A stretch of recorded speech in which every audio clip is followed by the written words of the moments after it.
ya dibuat. Jadi kalau membuat itu benar-benar dari pikiran kita, apa yang kita pikirkan, apa yang ingin kita sampaikan, kalian tulis dalam sebuah pantun.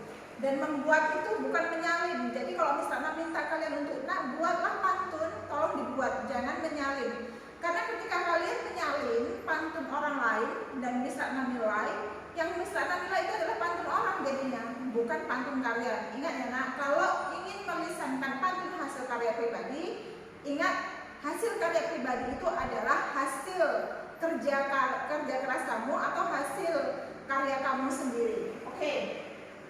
Hal-hal yang harus diperhatikan saat membacakan pantun atau mendengarkan pantun, yang pertama adalah intonasi. Intonasi itu suara kita ya. Kemudian penekanan tinggi rendahnya, keras lembutnya, cepat lambatnya sebuah kata. Nah itu yang harus diperhatikan. Jadi ketika kita membaca pantun atau mendengar pantun, apakah artikulasi kita sudah jelas? Apakah jelas bisa didengar dengan baik atau tidak? Kemudian jeda atau pemenggalan kata.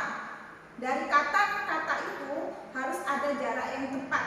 Jadi nggak boleh kalian baca pantun seperti orang dikejar-kejar, laju aja tanpa ada jedanya. Kalau kita membacakan pantun tanpa ada jeda, nanti orang akan gagal paham atau tidak dapat memahami makna atau hal apa yang ingin kalian sampaikan, pesan apa yang ingin kalian sampaikan kepada pendengarnya, ya, dari pantun kalian tersebut. Kemudian pelafalan huruf dan kata. Nah, pelafalan huruf dan kata ini maksudnya adalah ketika kalian mengucapkan artikulasi dari sebuah kata itu harus jelas. Misalnya contoh jelas dengan gelas itu beda tipis. Itu kenapa kita harus ketepatan artikulasinya harus jelas. Karena kalau kita tidak jelas, antara jelas dan gelas itu beda makna. Takutnya orang salah dengar, salah menafsirkan maksud daripada isi pantun kalian. Kemudian volume suara. Nah ini yang biasanya misalnya jumpai ketika di dalam kelas. Kalau disuruh baca pantun maju ke depan kelas, bacanya komat kamit, temen yang di belakang nggak bisa dengar. Nah dalam artian kalau kita membaca pantun, suara kita itu harus lantang, tetapi bukan teriak, ya nak ya, bukan teriak-teriak, tapi harus lebih keras, lebih lantang sehingga bisa didengar oleh audiens atau pendengarnya.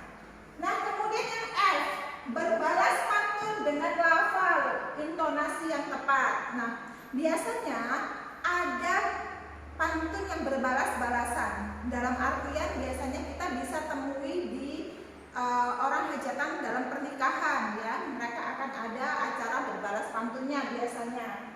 Hal-hal apa yang harus diperhatikan? Nah saat kamu ingin berbalas pantun, hal yang kamu harus perhatikan adalah mengetahui tema. Jangan sampai orang memberi kamu pantun tentang kata sambutan atau salam, kalian bacanya tentang makan, nggak nyambung. Nah, kalau misalnya orang memberi salam dengan menggunakan pantun, kamu harus menjawab salam orang tersebut juga dengan pantun, dalam artian sama temanya. Kemudian balas sebuah pantun dengan syarat saja A dan AB, ya. Jadi kita ingat ciri-ciri pantun ada dua saja, sajak rata dan sajak silang. Itu saja kalian bisa gunakan. Kemudian pantun harus berisi sampiran dan isi.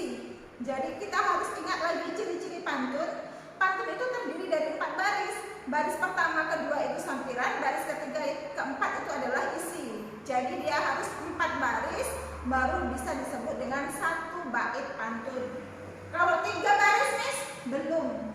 Itu belum jadi pantun. Oke, gunakan lafal, intonasi, jeda dan volume yang tepat sama seperti ini tadi. Oke. Kemudian D, ini dia. Mengidentifikasi jenis-jenis pantun. Nah, mungkin kalian sering mendengar kata mengidentifikasi, tetapi kalian belum mengetahui maknanya. Apa itu mengidentifikasi? Mengidentifikasi itu adalah mengenali atau mengenali ciri-ciri ya. Oke. Mengidentifikasi jenis-jenis pantun berarti kalian harus mengenali jenis-jenis pantun. Ada pantun apa saja sih? Pantun itu ada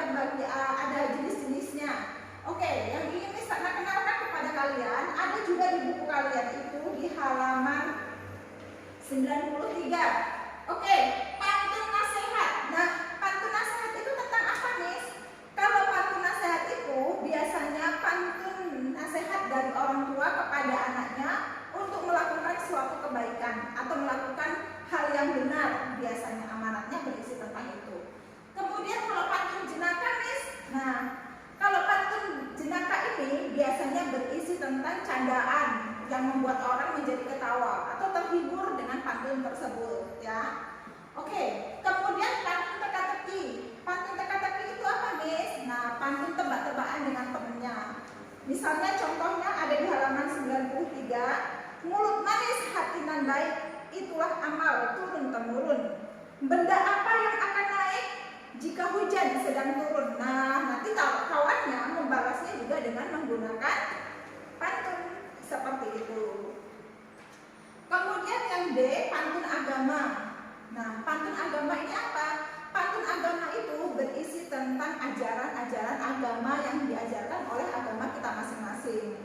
Seperti itu. Itu contohnya juga ada di halaman 94 bagian D, ya. Oke, kira-kira itu saja yang bisa sampaikan untuk Zoom untuk video pembelajaran kali ini. Video ini Miss Ratna buat sengaja untuk murid-murid Miss Ratna, anak-anak Miss semua kelas 5 yang tidak dapat mengikuti Zoom, sehingga dapat mendapatkan penjelasan di video pembelajaran kali ini. Minggu depan kita ujian, materinya di tema 6 tentang pantun.